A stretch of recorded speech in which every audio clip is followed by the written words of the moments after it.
ನಾವು ಯೂಸ್ ಮಾಡ್ತಾ ಇದ್ದೀವಿ. ಪ್ಲಸ್ಸು ಇದರಲ್ಲಿ ಸಪ್ರೇಟಾಗಿ ಡಿಸ್ಮ್ಯಾಂಡಲ್ ಮಾಡೋ ಥರ ಕಟಿಂಗ್ ಬ್ಲೇಡ್ಸ್ ಕೊಟ್ಟಿದ್ದೀವಿ.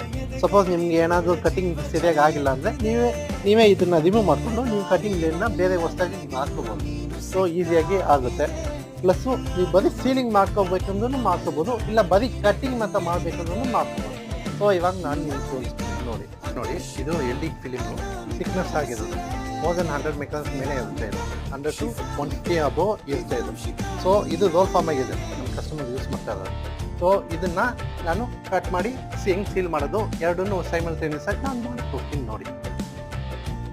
ಸೊ ಪೌಚಸ್ ಹೆಂಗೆ ಬೇಕೋ ಈ ಥರ ತೊಗೊಂಡು ಕೆಳಗಡೆ ಇಲ್ಲಿ ಗ್ಯಾಪ್ ಇದೆ, ಇಲ್ಲಿ ಗ್ಯಾಪಲ್ಲಿ ಪುಲ್ ಮಾಡಿಕೊಂಡ್ರೆ ನಿಮಗೆ ಪೌಚ್ ಆರಾಮಾಗಿ ಬರುತ್ತೆ.